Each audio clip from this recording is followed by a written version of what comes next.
Assalamualaikum warahmatullahi wabarakatuh. Waalaikumsalam warahmatullahi wabarakatuh. Pemirsa channel Kang Rohim Official, kembali lagi di channel Kang Rohim yang akan mendiskusikan secara khusus tentang masalah dan solusi menghadapi suami yang selingkuh atau suami yang sudah berhenti selingkuh.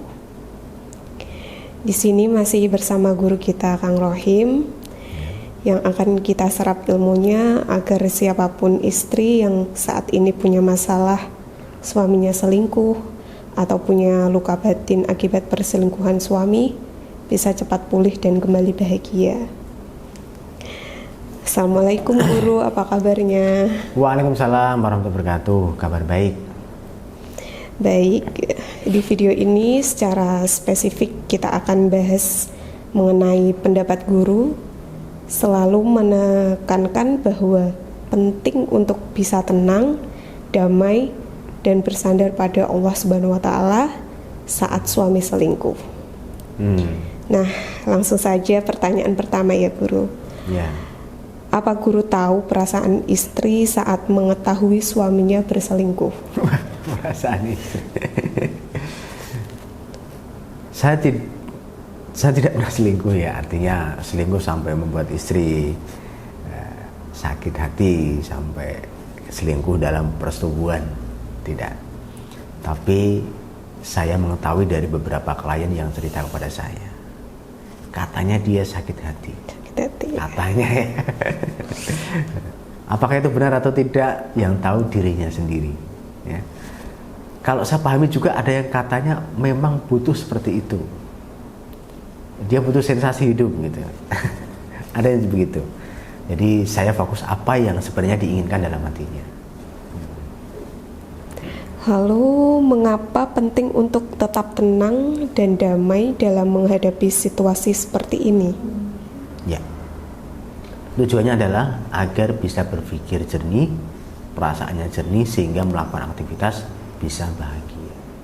Bisa sukses, bisa berhasil, bisa tertata hatinya. Ya, menurut guru, apa yang dimaksud dengan bersandar kepada Allah Subhanahu wa Ta'ala dalam kondisi sulit seperti ini?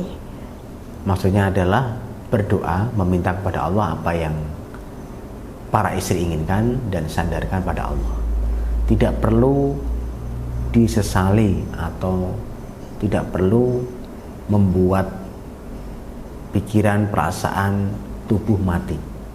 Artinya tidak bergerak atau tidak ada manfaat apapun di dalam tubuhnya, pikirannya dan perasaannya. Itu artinya menyesali ya. Tapi tetap berdoa dan meminta kepada Allah. Setelah itu pasrahkan pada Allah Subhanahu wa Ta'ala. Allah yang akan mengatur. Mengapa hati manusia termasuk suami hanya bisa diubah oleh Allah Subhanahu wa Ta'ala, Bro? Ya, karena yang punya hati Allah. Ya, roh kita itu dititipkan oleh Allah. Jadi roh tetap suci dalam tubuh dan pikiran dan perasaan yang baik, dan tetap suci di dalam tubuh dan pikiran dan perasaan yang buruk. Nah, kesucian dari roh itu akan bisa memurnikan jiwa, pikiran dan perasaan, dan respon tubuh. Makanya kembalikan kepada pencipta roh di dalam diri kita. Lalu bagaimana memahami bahwa ujian ini adalah bagian dari rencana Allah untuk kebaikan hambanya?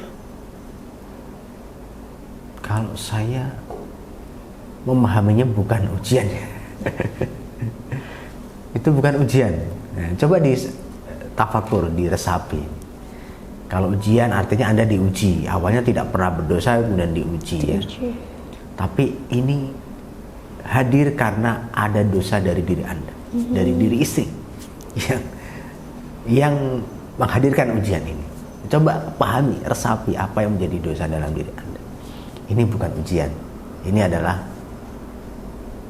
pembalasan dosa. Dosa apa yang Anda lakukan semasa sebelum Anda menikah atau berhubungan dengan suami yang selingkuh ini. Apa perbedaan antara berusaha memperbaiki keadaan dengan tetap tenang dibandingkan dengan bertindak impulsif saat marah? bertindak saat perbaikan saat tenang dan dengan impulsif. iya. Ya, perbedaannya kalau Anda bertindak dan tenang itu ada dua versi ya. Bisa jadi orang itu bertindak tapi putus asa. Ada dua, yang satu bertindak putus asa dan dua adalah bertindak dengan sabar dan berproses. Kalau impulsif ini tindakan yang justru akan membuat suasana menjadi lebih parah. Artinya dia merespon dengan nafsu, dengan perilaku yang buruk. Makanya saya sarankan adalah bertindak dengan sabar dan berproses. Tidak menyerah ya, tapi sabar itu tetap berusaha lebih baik, mencari solusi dan berproses. Maka harus punya guru atau konsultan yang bisa memahami masalah dari seorang istri. Nah, bagaimana cara istri bisa tetap tenang dan damai saat menghadapi ujian seperti ini, Guru? Biar tenang, atur pikiran dan perasaan. Tenang, seseorang itu punya kapasitas masing-masing. Tenang dengan bicara, tenang dengan meluapkan emosinya, tenang dengan berteriak. Nah, itu sudah saya kemas di dalam video terapi. Silahkan bisa akses videonya, Anda bisa kontak di nomor yang ada di bawah video ini. Saran apa saja, amalan atau doa yang bisa membantu istri mendekatkan diri pada Allah Subhanahu wa Ta'ala? Saran pertama adalah berkumpul. Berkumpullah dengan orang-orang yang bisa kembali pada Allah. Saya tahu, saya paham bahwa perkumpulan seorang perempuan itu adalah perkumpulan persaingan ya. Tapi kalau persaingannya kepada taat pada Allah, ya itu yang saya sarankan. Kalau persaingan negatif, iri-irinan ya, dan pengen tinggi hati, ya itu jangan. Mulai tata karena Allah. Mengapa mendekatkan diri pada Allah dapat membantu istri melihat masalah ini dengan perspektif yang lebih positif? Ya, kalau kita bersandar mendekatkan diri pada Allah, Allah yang akan membantu. Tujuannya adalah kita tidak terbebani oleh masalah kita, karena masalah kita sudah kita lempar ke Allah. Ya bahasanya bukan lempar ya, kita serahkan ke Allah. Kalau lempar ya seperti orang melempar bola gitu ya, enggak. Tapi kita sandarkan, kita serahkan pada Allah. Itu akhirnya bisa pikirannya lebih jernih, hatinya lebih tenang, dan mudah beribadah pada Allah Subhanahu wa Ta'ala. Akhirnya mendapatkan solusi yang tepat. Lalu apa peran sabar dan tawakal dalam menghadapi ujian ini? Dan bagaimana cara melatih keduanya dalam keseharian, Guru? Sabar itu tadi sudah saya sampaikan bahwa bertindak mencari solusi, tidak menyerah, dan mau menjalani proses. Perannya adalah orang yang sabar akan cepat mendapatkan pertolongan Allah. Wasta'inu bis sabri was shalah. Pertolongan Allah akan datang ketika orang itu sabar dan berdoa. Kemudian tawakal adalah agar diri kita tidak terbebani oleh diri orang yang bertawakal itu tidak terbebani oleh masalah hidupnya, sehingga dia bisa merdeka, bisa enteng, bisa nggak sakit-sakitan, bisa menata dirinya dan orang-orang yang dicintai, sehingga akan menjadikan dirinya bahagia. Ya. Bagaimana istri bisa memotivasi dirinya untuk tetap fokus pada ibadah dan tidak terpengaruh oleh rasa sakit hati ini? Ini perlu terapi, karena harus bisa meremove